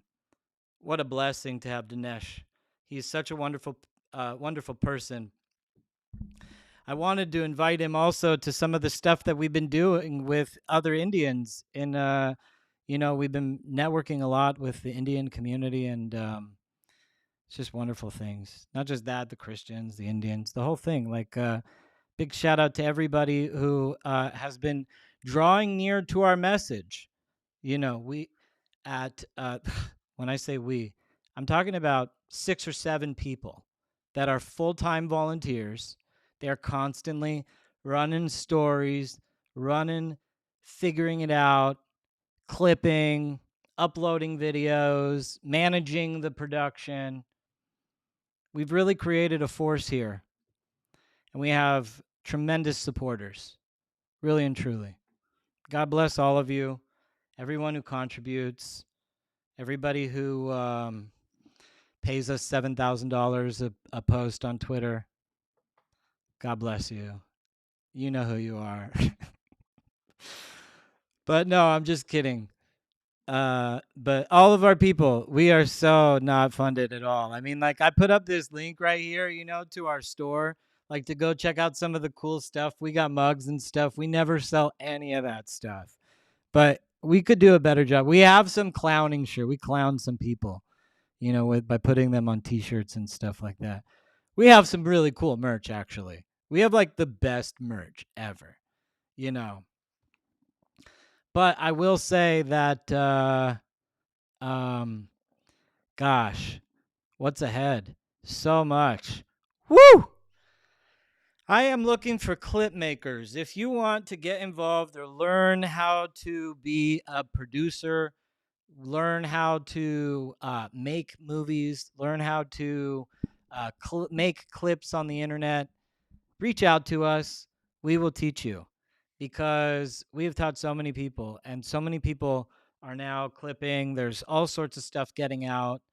And because of that, some of those clips have gone so viral that other people clip them and weave them into their, like, 1 minute storyline Instagram thing. And I'm so grateful for Larry Ellison that he bought TikTok for his son, because as a mega super Jewish American, you make me super proud. I'm hoping, please God, God of Zion, that I could get back on TikTok, because I was banned by the CCP. Chinese Communist Party, CCP, banned me from TikTok. I was not allowed on the TikTok. But now that Larry Ellison is the owner of the TikTok, I think that, I'll be bringing over my Bubby's Kugel. Let's go! But no, seriously, we just got YouTube back. This is like so breakthrough. We got tons of comments. 616 comments this time on the super chats. That's fantastic. When we had the other one, we had 542 comments on the super chat. So thank you, Lord, for getting us back on YouTube. I hope that like all censorship will end for me. I want to get out there. I want my messaging to be heard. And but it is true. I get like so shadow banned. Like I have these guys. I have the ashes of the red heifer. This is what I have. Do do do do do do do do do do do do. It's the red heifer. Hey, it's Adam King and the red heifer. Ah, and like I don't, and like they just want to like, keep it quiet, keep it quiet, keep it quiet. Don't let him. Shh. Don't talk about it. Don't talk about it. No, no, no, no, no, no, no, no, no. Don't talk about it. Don't talk about it. Don't do it. Don't do it. No, we can't. We can't. We can't. We can't. We can't. Temple Institute. No, we can't. We can't. We can't do it. We can't do it. Oh no, we can't do it. I mean to tell you the truth, guys, about the Temple Institute. I'm extremely disappointed in them. I was gonna keep it. I was trying to keep it bottled up. Like I didn't want to go like run out and tell the Gentiles like, hey, this is what's happening. But I do. I do want to tell the Gentiles what's happening. In order for this to get done, the government of Israel has to get really behind it, because it does involve the Temple Mount. It does involve the bringing back of service. They don't even use the Haram al-Sharif, folks. Guys, let me show you for a second what the Haram al-Sharif is, okay? First, let me show you Haram al-Sharif. So this is called the Haram al-Sharif. It is a building on top of the Temple Mount. To these freaking Palestinians, this building right here beneath me, right here, this building, this is just a shrine. That's all it is, a shrine. This building right here. It is just a shrine. It is not used for services. It is just a shrine. They do not pray there. They do not go there. It is just a silent shrine. Now, I want to show you guys what the Al-Aqsa Mosque is, okay?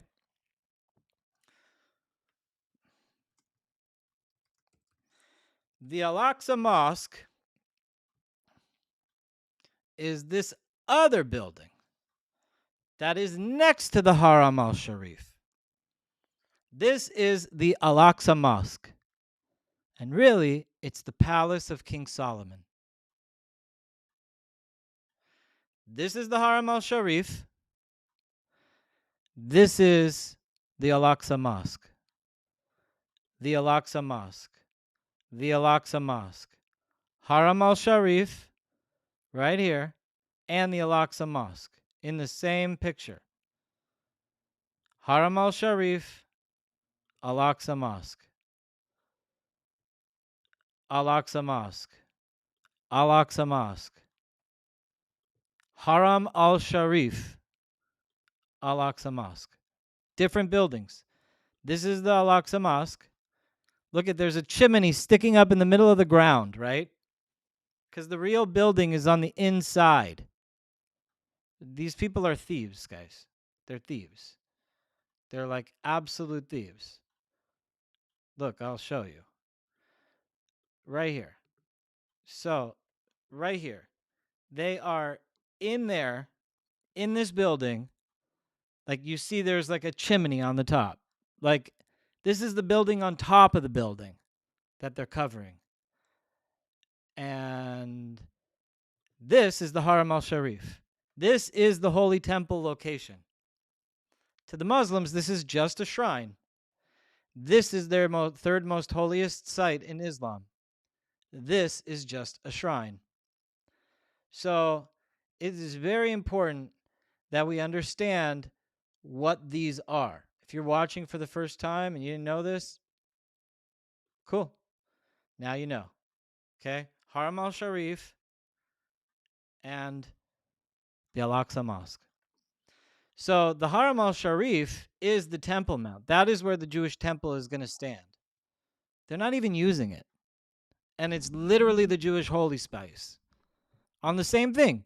Theoretically, they could keep the Al-Aqsa Mosque and the Jews can have their temple, and there's no problem. They could both go up there, kumbaya, in peace. Even though it's really my grandfather, King Solomon's house. Whatever. We can have peace. God can have his house. You know, they can have their Al-Aqsa Mosque on the same piece of land. Right? We don't need to take their mosque in order to have our thing. Even though their thing is our thing, we don't need to take away their thing currently for our thing. But that is our thing. And it will always be our thing for eternity. It will never end. And it's God's thing too. God wants this.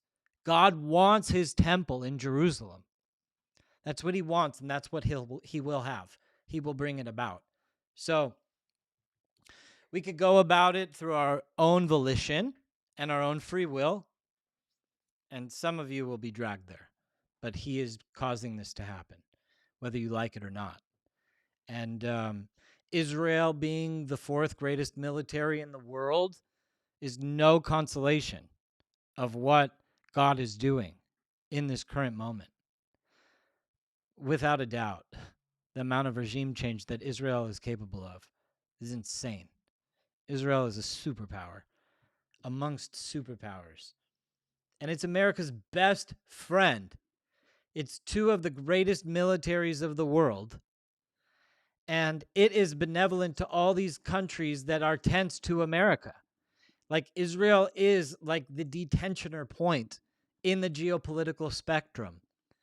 It has phenomenal relationships with China. It has phenomenal relationships with Russia. And it chooses to be America's partner in everything. But it has all these relationships that it could soothe out for America. We have such tense relationships with China right now. Such tense relationships with Russia, manifested in full-blown million-death war in Ukraine. It's crazy. It's absolutely crazy what we're up against and how far we've come. It's absolutely crazy. And what we have the opportunity to do with our time here on earth. Time in this punishment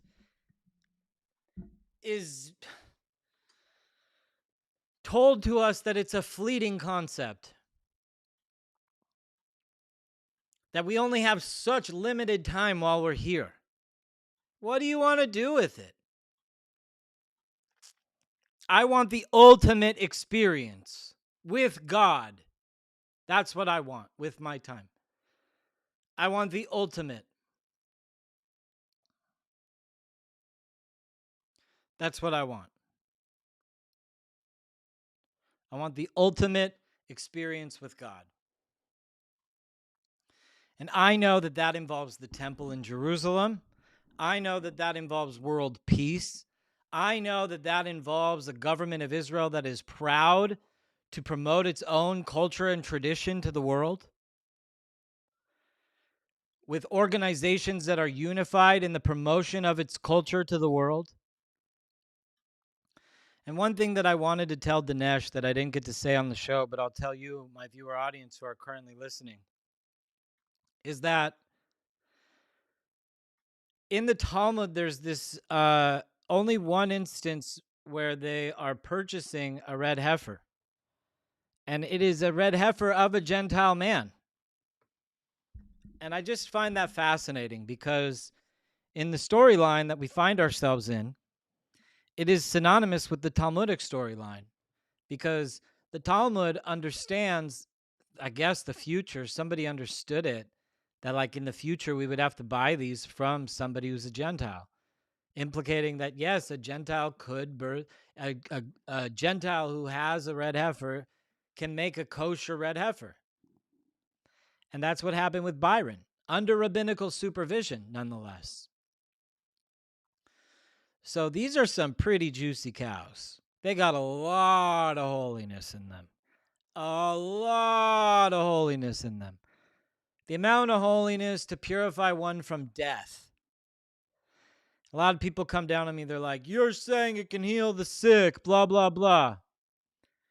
The Bible says that if you get this sprinkled on you, even one drop on the garment that you're wearing while you're wearing it, it immediately transforms you and purifies you from death. Numbers 19. Like it's in the first 5 books of the Bible. It has its own chapter too. Some entire segments of time go by in a sentence. Hundreds of years of history contained in a sentence in the Torah. But when it comes to the red heifer, it's given an entire chapter, Numbers 19.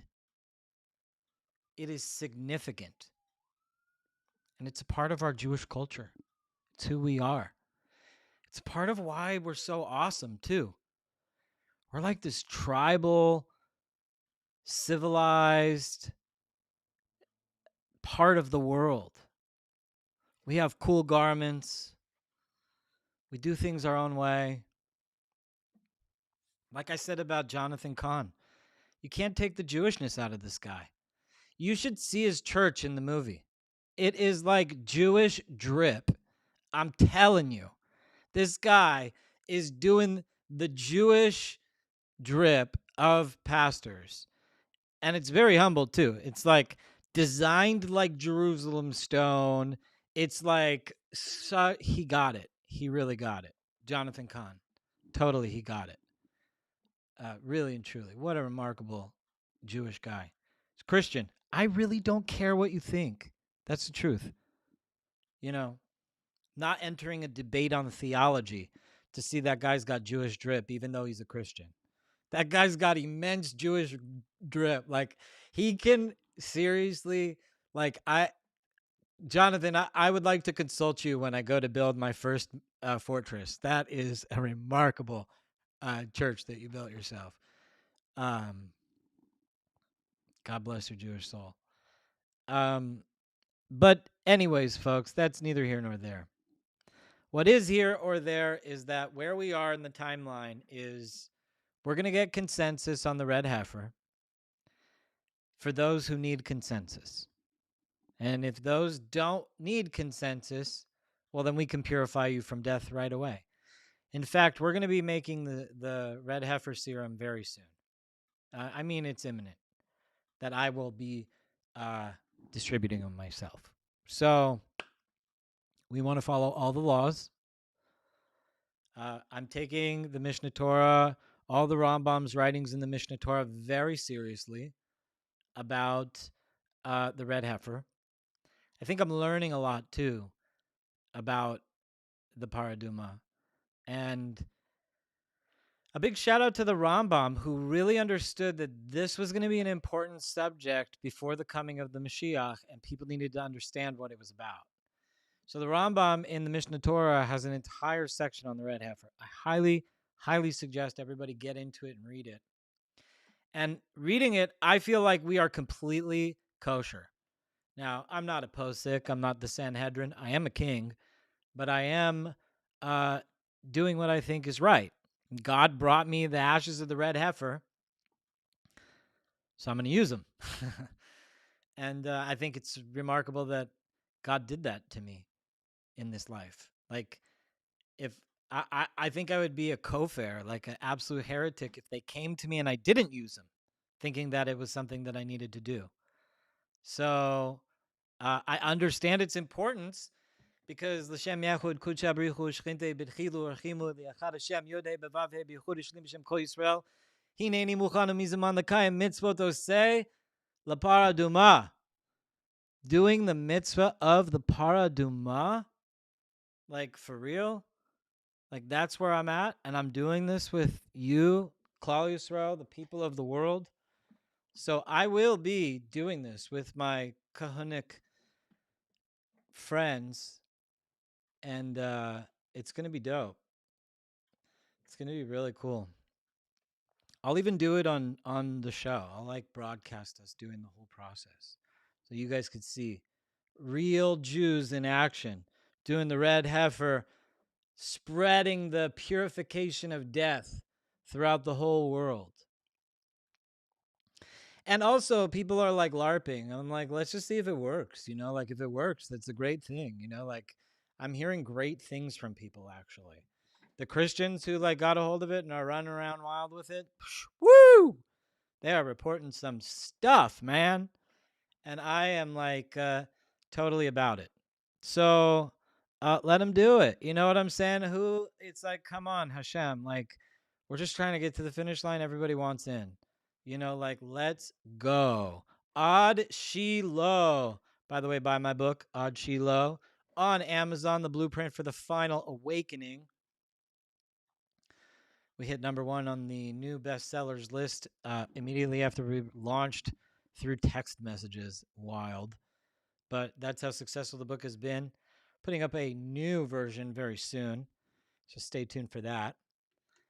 And, we're talking a lot about the future. We're talking a lot about the age of the Messiah because that's where we are.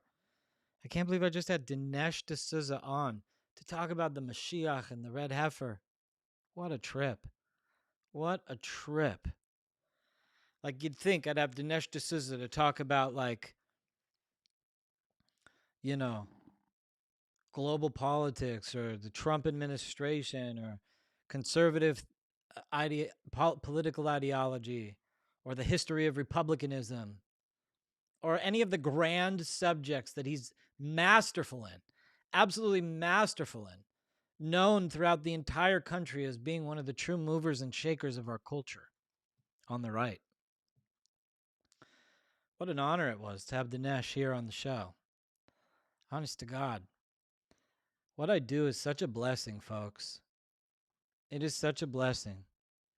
Being able to, go into where I go and be a part of the things that I'm a part of. This red heifer thing touches me deeply from God. The fact that I could be a part of it. And I'm glad Dinesh seemed like he wants a part of it too. So we're going to make him a part of it. And we're going to bring everyone we can get into it. So if you're out there, especially if you're an influencer and you want to get in on the red heifer ashes and you want some of the serum, you believe in it, hit me up. I'm telling you, I'll send them to you. We'll get you started purifying the world from death. Let's go. This messianic army, making sure that the promise of eternal life is granted, doing the hishtadlut, our legwork here on the ground. God bless you all, our viewer audience. God bless our amazing guests. God bless everybody here at the Adam King Show, at awesome_Jew_. Everybody who helps make this possible. And God bless me. God bless you, Adam King. God bless you. You did this. You hustled your butt and you did this for God. You made yourself available. And now you're the red heifer guy with your friends. with your friends from Migdal Eder. You know who you are. Migdal Eder, folks. Migdal Eder. If they want to know. If you know, you know. Migdal Eder. Anyways, I'm just happy that I could be a part of this. I'm not trying to be an ego. As is on my desk, Mesilat Yesharim, The Path of the Just from the Ramchal, which is all about being modest. I will modest up and just reflect my gratitude to Hashem and just say, there's a lot of people out there who have hit me up. They want a little bit of the water to splash on themselves. It's coming. We are prepared to send them out very soon. And stay tuned. Hit me up. DM me so I can put you in the file. And if you're an influencer and you want to get the word out about the red heifer and you want to get involved with the red heifer, especially building the coalition of consensus amongst the Jews and amongst the world, because it's really amongst the world. Like, these people who control the state of Israel are not promoting Jewish values to the world. They are shy on the red heifer. It would be a monumental step to pull something like this off on the Mount of Olives in Jerusalem. That we could have the benefits of the world, of the purification and the cleanliness. Even if you go to a funeral and you just touch a corpse, or you're holding the deceased's hand as they pass, or something like that, it transfers. It's serious. It's like a serious energy. God talks about it in the Torah, in the Bible, in the Bible, in the Bible, the whole Bible, folks. If you have a Bible, if you call it a Bible, it's in there. Numbers 19. So this is how you purify yourself and be clean of it so that it doesn't affect your consciousness and all of that stuff. That you can let go and let live. Come back to life again. So it's a very holy thing. So, encourage everybody to get involved. And I look forward to answering every single DM on the Red Heifer. On that note, I'm going to call this show. We're almost approaching the 2-hour mark. I'm grateful to Instagram that they let us back on. I'm grateful to YouTube, especially, that they let us back on. It's really cool because this app that I have now, that I am in the YouTube, it doesn't hook up with Rumble, but it hooks up with YouTube, so I can actually see the comments as they come on the screen. And God willing, I'll one day figure out how to stroll them on the screen like some of the other broadcasters do. But until then, who cares? I'm just here to have conversations with some of the most interesting people in America. If you or someone you know want to see somebody on this show, please let me know who you think it is. And I'd really love to have those conversations. I'm having a great time. I'm very grateful to all of you who tune in to make this possible. And God bless you all. Most importantly, God bless you, God. You're awesome. Thank you for all of this. Shalom.